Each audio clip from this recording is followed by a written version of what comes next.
Hola, muy buenas tardes. Mi nombre es Evelyn Loribeto Olvera Ortega. Pertenezco al grupo de octavo semestre 8CM3 de la carrera de Ingeniería en Comunicaciones y Electrónica de la ESIME Unidad Zacatenca, perteneciente al Instituto Politécnico Nacional. En este video les voy a hablar un poquito sobre el protocolo Domain Name System, por sus siglas en inglés DNS, que traducido al español es Sistema de Nombres de Dominio. Bueno, vamos a empezar con esta explicación. Este protocolo básicamente se encarga de traducir las direcciones IP a un nombre de dominio.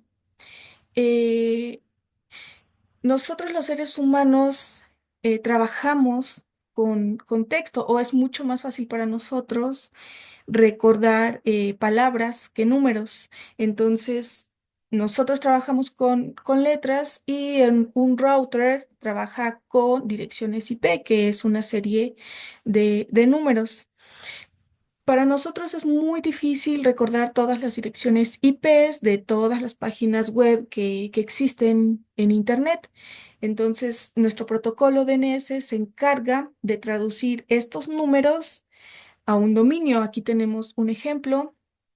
Por ejemplo, el dominio, bueno, la dirección IP que aparece aquí, solamente es un ejemplo. De Google sería 216.58.217.206. Eh, el dominio al que es traducido por DNS es www.google.com. Entonces, para nosotros es mucho más fácil recordar, es la página de Google, y a la hora de buscar en Internet poner este dominio en lugar de estas IPs. Entonces, este es básicamente el funcionamiento de DNS. Tenemos aquí un esquema sobre el modelo TCP/IP en comparación con el modelo OSI. Nuestro protocolo DNS trabaja sobre la capa de aplicación, que es la capa número 4 del modelo TCP. Debido a que DNS trabaja sobre esta capa, podemos decir que, que TCP es un protocolo de enrutamiento. Bueno, DNS normalmente trabaja sobre la capa, bueno, en la capa de transporte, que es la capa 3. Tenemos que DNS trabaja sobre el protocolo UDP y no TCP. Utiliza el puerto 53 de UDP, y, y este protocolo UDP tiene algunas desventajas, ya que no es tan confiable como TCP, no es orientado a conexión, que TCP sí lo es, pero para lo que necesita o para lo que ocupa el protocolo DNS es más que suficiente, ya que, como vimos, las direcciones IP son muy pequeñas. Entonces no necesita grandes cantidades de información, no necesita transmitir gran información, por lo que es ideal para esto. También se puede utilizar TCP, también lo utiliza en el puerto 53, pero como ya lo dije, no tiene caso utilizar TCP, que abarca mucho, que es para información más grande, si nosotros solamente requerimos muy poco. Los mensajes que se mandan no son fragmentados, no son de gran información, no tiene mucho caso que se haga el uso de TCP. Entonces, básicamente podemos decir que este protocolo DNS trabaja sobre UDP. Bueno, todos los protocolos se basan sobre RFCs, que son unos documentos donde está toda la información de cada protocolo, como definiciones, y DNS se basa sobre el RFC 1034 y 1035. En el RFC 1034 se definen los conceptos y las instalaciones de los nombres de dominio y en el RFC 1035 se define la implementación y las especificaciones de los nombres del dominio. Tenemos varios modos de operación. Bueno, para ser concretos, solamente dos modos de operación. Uno de ellos es el iterativo.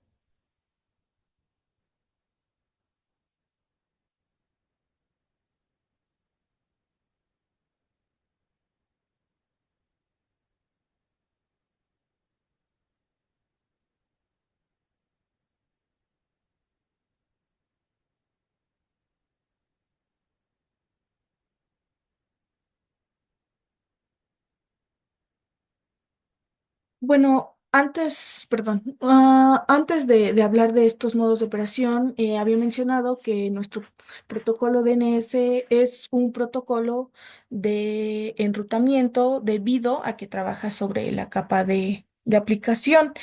Algunos beneficios de que sea un protocolo enrutable son que permite la comunicación global entre las redes, es decir, Internet, que es todas las páginas a nivel global.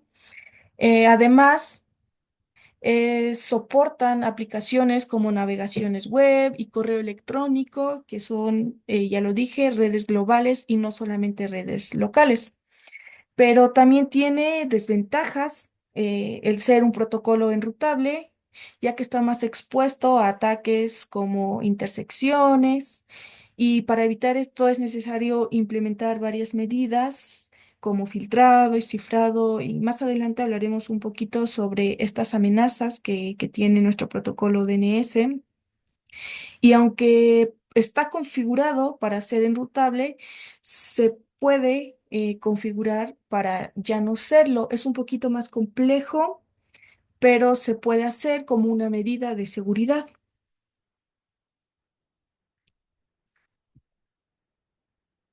Bueno, ahora sí les voy a explicar sobre estos dos modos.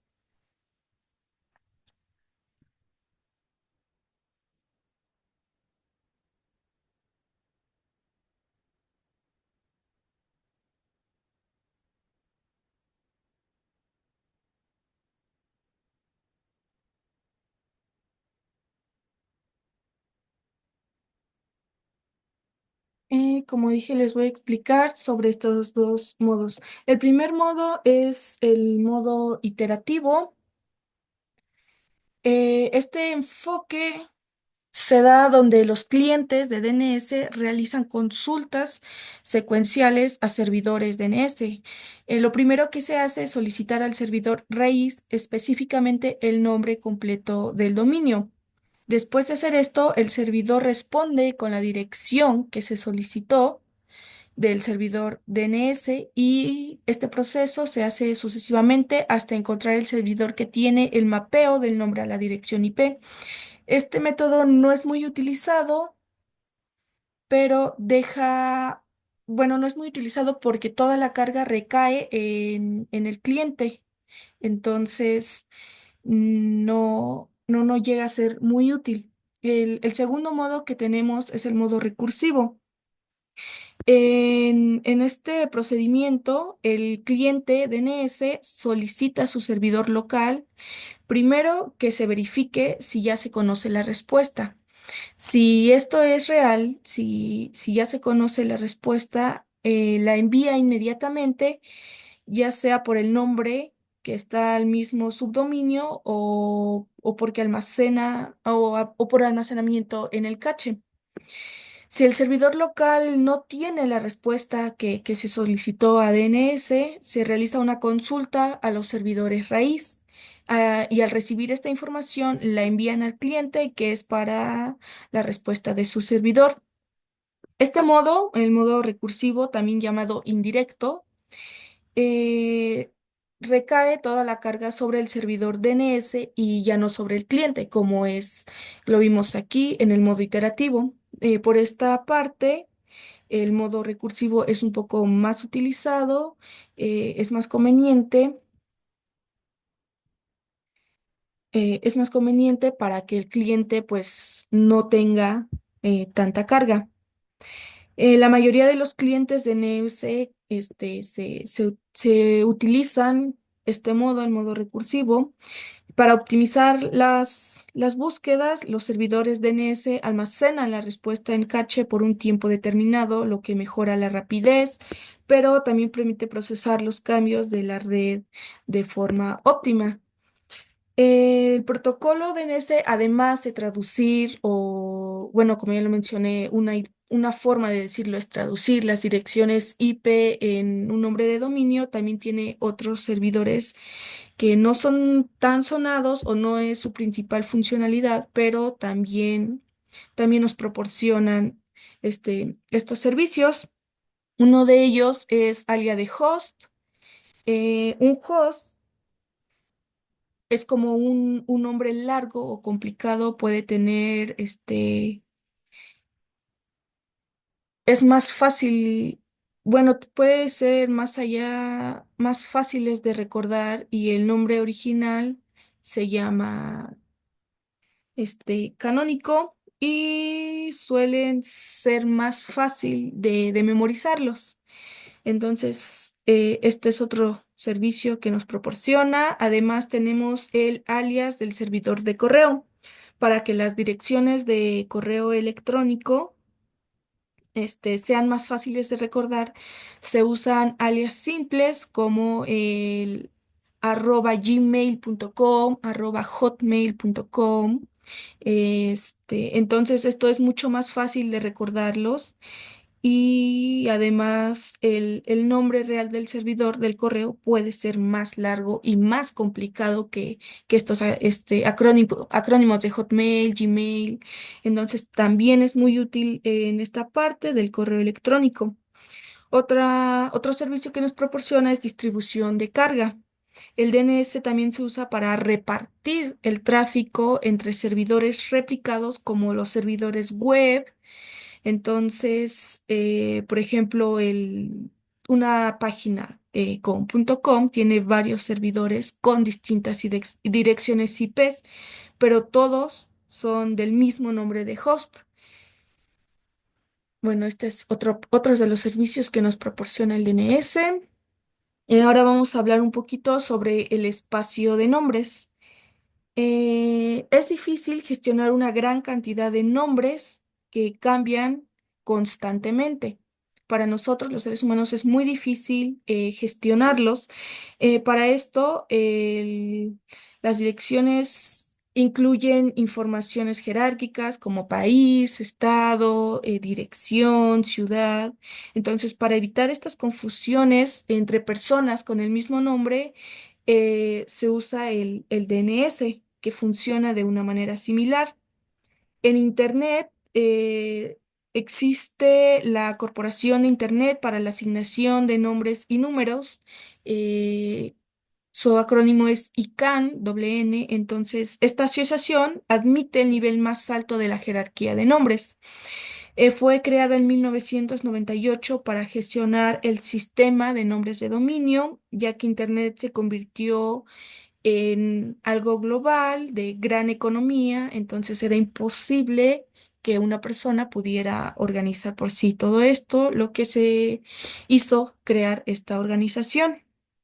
Estos dominios se pueden representar a manera de un árbol con varias hojas, que son los subdominios, pero aún contienen máquinas y servidores. Los dominios del país, según la norma de ISO 30166, asignan un dominio a cada nación. Y del 2010 se permite nombrar en alfabetos no latinos, como en árabe, como en chino, en algunas otras idiomas. Entonces, ahora obtener un dominio de segundo nivel como empresa.com, no sé, ipn.com o lo que sea, entonces es un poquito más sencillo. Solamente tenemos que verificar en el registro designado por ICANN y pagar una cuota si está disponible y si no es una marca registrada. se puede registrar. A continuación, en esta tabla, les muestro un poquito de algunos dominios que están disponibles para todos, mientras que otros tienen restricciones como punto .pro destinado a profesionales. Entonces, tenemos esta tabla con el dominio que es .com, .edu, gov, int, mail, net, org, y tenemos varios con el uso deseado que es comercial, instituciones educativas, de gobierno, la fecha de inicio, si está registrada o no. Entonces, esta es una tabla de los más utilizados. Y bueno, el nombre de los dominios puede ser absoluto o relativo. Los absolutos terminan en un punto, como IPN punto, no sé, cime.com, mientras que los relativos no, y su interpretación depende del contexto en que se estén utilizando. En Internet los dominios se pueden registrar tanto en dominios genéricos, que son como en los de país, aunque la mayoría de todas las organizaciones lo registra bajo dominios genéricos. No hay restricciones para registrar un dominio, simplemente que no esté registrado. Y para crear un dominio nuevo se necesita permiso del dominio principal. Esto asegura que no haya conflictos de nombres y que cada dominio administre sus propios subdominios. Bueno, les voy a explicar un poco sobre los registros de recursos de dominio. Suelen representarse en texto del código ASCII en formato legible, como cada registro en una línea separada. El formato utilizado es el siguiente, que es nombre, guión bajo dominio, tiempo de vida, clase, tipo y valor. Les voy a explicar cada uno de estos campos. El campo nombre de dominio identifica el dominio al que corresponde un registro. Normalmente un dominio tiene múltiples registros y cada copia de la base de datos incluye datos de varios dominios. El orden que se almacenan los registros en la base de datos no afecta en cómo funciona. El siguiente campo es tiempo de vida, que refleja la estabilidad del registro. Este campo, los datos se establecen, tienen un valor alto, no sé, como 10.000 segundos, pueden ser más altos, 90.000 segundos, que es bueno, más o menos un día. Entonces, mientras que la información varía, recibe recibe un valor bajo, como, no sé, 60 segundos, 120 segundos, y, o sea, mucho más bajo en comparación con el otro.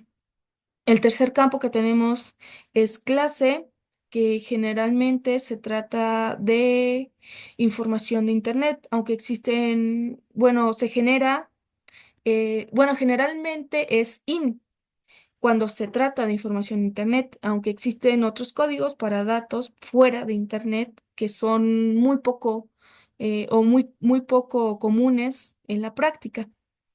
Entonces el tipo más utilizado es IN. En el siguiente campo, que es bueno, perdón, clase. En el siguiente campo, que es tipo, indica el tipo de registro que se trata.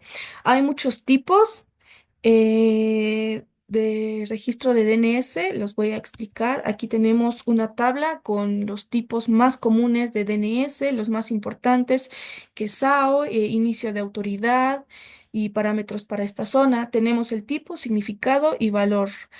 A, dirección de IPv4 de un host, que es este entero de 32 bits. Entonces el MX, que es muy utilizado, que es intercambio de correos, es para valores de prioridad, dominio dispuesto a aceptar correos electrónicos. Entonces, estos son algunos ejemplos de los más utilizados. Nos regresamos para explicar el siguiente campo, que es el campo valor. Em, el campo valor de un registro DNS puede contener números, nombres de dominios o de cadenas ASCII, dependiendo del tipo de registro. En la base de datos DNS de un dominio, los valores varían según el tipo de información, como direcciones IP o servidores de correo. Esta es como la estructura del registro de recurso de dominio general del DNS. Bueno, ya explicamos esto. Les voy a explicar un poquito sobre los servidores de nombres. En teoría, un servidor o un solo servidor de nombres podría manejar toda la base de datos de DNS, pero sería ineficiente y vulnerable a fallos. Para evitar esto, el espacio de nombres se divide en zonas, cada una con una parte. Bueno, se dan cuenta, esto viene, como lo dije al principio, simula un árbol con hojas.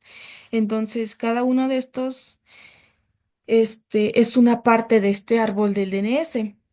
Cada zona tiene un administrador responsable de decidir los límites, considerar factores como la cantidad de servidores y su ubicación, mientras que hay departamentos específicos. Bueno, cada departamento específico puede gestionar zonas separadas. Cada zona tiene uno o más servidores de nombres que almacena su base de datos. Normalmente hay un servidor primario que obtiene la información de un activo local y varios servidores secundarios que copian esta información del primario. Para aumentar la fiabilidad, algunos servidores de nombres pueden estar ubicados fuera de la zona. Eh, este ejemplo es parte del espacio de nombres del DNS, dividido en zonas. Aquí cada zona que está en circulitos representa las, bueno, los circulitos representan cada zona, distintas zonas. Entonces podemos ver que tiene muchos. Y la resolución de nombres es el proceso de buscar un nombre de dominio y obtener su dirección. Si el dominio está dentro de la jurisdicción o del rango del servidor, este se devuelve los registros de correo. Si el dominio es remoto y no hay información local en el cache, el servidor realiza una consulta remota para encontrar esta dirección. Sigue el proceso. Aquí se muestra un poquito este proceso. Tenemos un diagrama donde se explica un poquito, donde el primer paso o la consulta comienza con los servidores raíz de nombres, que tienen información sobre los dominios a nivel superior. Para contactar estos servidores, el servidor de nombre debe tener datos sobre los servidores de raíz, que generalmente están guardados en un archivo de configuración que se carga, un archivo de configuración que, que se guarda. A ver si ve un poquito. Cuando se realiza una consulta, el servidor raíz es muy probable que no conozca la dirección que está buscando. A ver. Es muy probable que no conozca la dirección que está buscando, pero sí puede saber el nombre del servidor del dominio, como .edu o .com. Entonces dirige la consulta. Después, el servidor de nombre local sigue el proceso, pasando la consulta de un servidor a otro hasta encontrar el servidor adecuado, y así gestiona bueno, su propio nombre del servidor. Finalmente, el servidor de nombre local consulta al servidor autorizado que tiene la respuesta correcta. Luego, la respuesta se envía de vuelta a la máquina solicitante, y este proceso de resolución de nombre puede verificarse utilizando herramientas como el DIG, que es dentro del sistema Unix, que permite enviar consultas a servidores de nombres específicos y obtener las direcciones IP y nombres de servidores. Hay tres puntos técnicos que tenemos que tomar en cuenta sobre este ejemplo explicado. El primero es que existen dos tipos de consultas en el proceso de resolución de nombres: la consulta recursiva. El segundo punto es el cache. Y el tercer punto es el protocolo de transporte que se utiliza para las consultas y la respuesta, que es UDP, como ya lo habíamos mencionado. Ya explicamos anteriormente la consulta recursiva y la iterativa. Ahorita les voy a explicar un poquito sobre el segundo punto, que es el cache. El uso del cache es clave para mejorar la eficiencia de las consultas. Las respuestas se almacenan en el cache, lo que permite que futuras consultas sobre el mismo dominio se resuelvan de manera rápida, reduciendo el número de pasos necesarios. El tercer punto, que es el protocolo de transporte que se utiliza para las consultas y respuestas, que ya mencionamos, que es UDP, permite enviar mensajes de manera eficiente. Si no se reciben respuesta en un tiempo determinado, el cliente tiene que volver a intentar la consulta. O sea, no es decir que esperemos a que solito se resuelva. Entonces, no se pudo, tenemos que volver a enviar la consulta contando con otro servidor si es necesario. Y cada consulta incluye un identificador único para que el servidor pueda asociar la respuesta correcta, incluso si hay múltiples consultas en curso. Esto asegura que el proceso pueda manejar fallos de servidor o la pérdida de paquetes, interrumpiendo la resolución. Existen casos en los que se necesita un nombre de manera más flexible, como cuando se busca contenido y se resuelve la dirección IP de un servidor cercano que lo tenga. Un ejemplo de esto es cuando se busca una película y se descarga sin importar en qué computadora esté, solo con la dirección IP de cualquier servidor que esté cercano con la copia. Entonces, las redes de distribución contenidas permiten este tipo de, de acciones basándose en el DNS. Ahora les voy a explicar un poquito los mensajes DNS. Solo existen dos tipos de mensajes, la respuesta y la consulta. Como ya lo dijimos anteriormente, el protocolo UDP que utilizamos es muy útil porque solamente necesitamos dos tipos de información, que es la respuesta y la consulta. No ocupamos más. Entonces, y ambos, tanto los mensajes de respuesta como de consulta, utilizan el mismo formato que se muestra a continuación. Los primeros 12 bytes de un mensaje DNS corresponden a la cabecera, que contiene varios campos. El primero es un identificador de 16 bits que permite vincular la consulta en su respuesta. Este identificador se incluye en la respuesta. El campo de indicadores se encuentran varios bits, como uno que señala si el mensaje es consulta o respuesta. Para consulta es un bit 0 y para respuesta es un uno. Y otro que indica si el servidor de autoritativo para el nombre solicitado esté activando la respuesta del servidor correspondiente. La sección en cuestión contiene información acerca de la consulta que se va a realizar. Esta sección incluye un campo de nombre que contiene el nombre que se va a consultar y un campo de tipo que especifica el tipo en cuestión.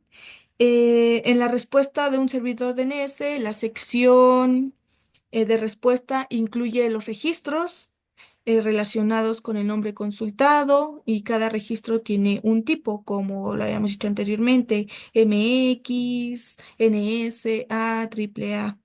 La sección de autoridad contiene registro de otros servidores autoritativos.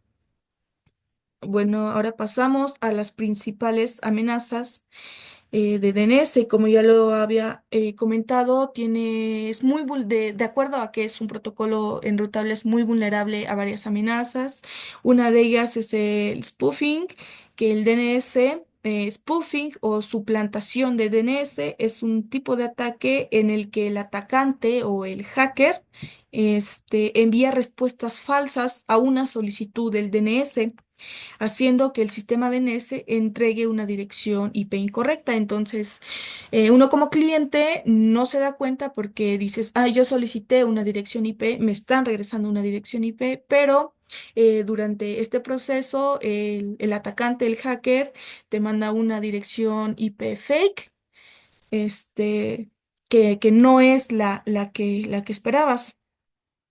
Entonces, el DNS, spoofing, bueno, spoofing, Se aprovecha de la falta de verificación en la respuesta del DNS, ya que los servidores no prueban si la respuesta proviene de una fuente confiable o no proviene de una fuente confiable. Entonces, este es un ataque un poquito difícil de detectar.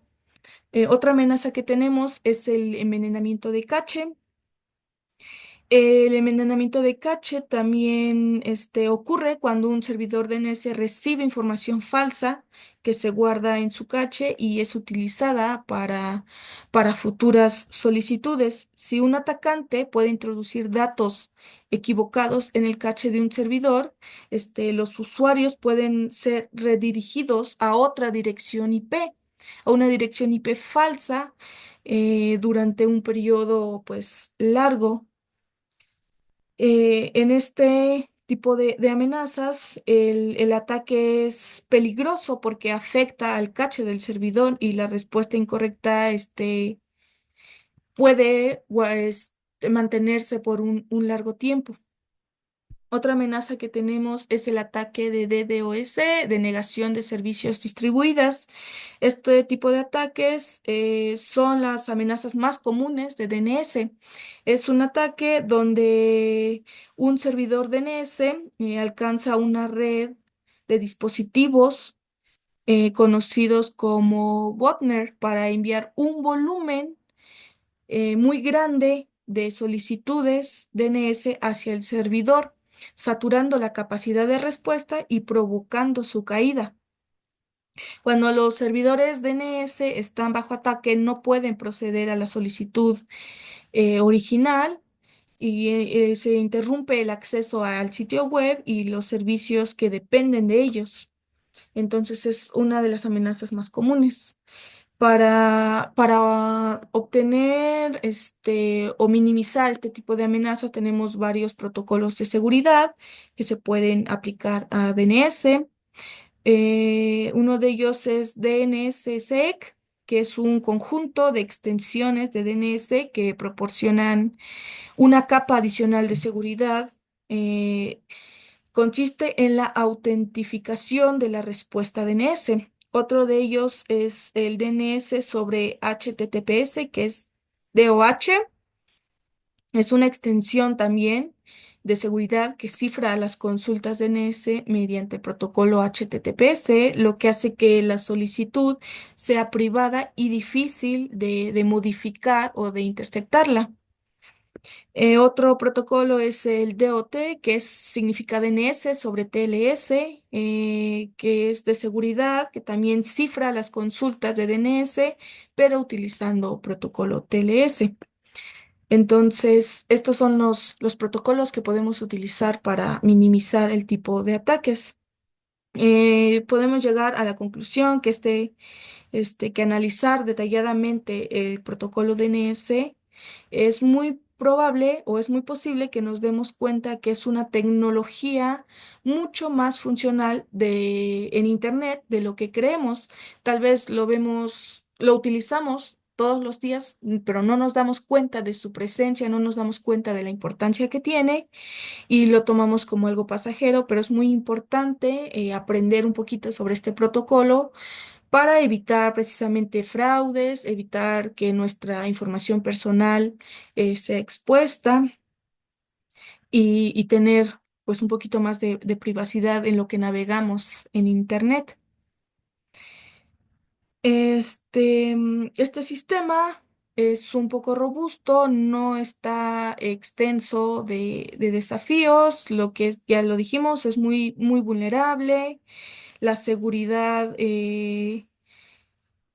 La seguridad dentro de DNS tiene que ser una prioridad para nosotros, para administrar cualquier tipo de red, ya que Internet continúa expandiéndose y se vuelve más indispensable en nuestras vidas. Entonces es importante, si somos conscientes de todos los riesgos que conlleva conectarnos a Internet y entrar a páginas, a servidores, para evitar un poquito todo esto, se dan varias recomendaciones. Y ya lo dijimos, primero es entender cómo funciona este protocolo, saber que es importante, que existe y que está ahí. Entonces, otra de ellas es el almacenamiento en caché. Es muy importante ya que se puede mejorar la velocidad de la navegación. Es importante para ajustar el tiempo de vida de la respuesta que se adapta a todos los cambios de registro.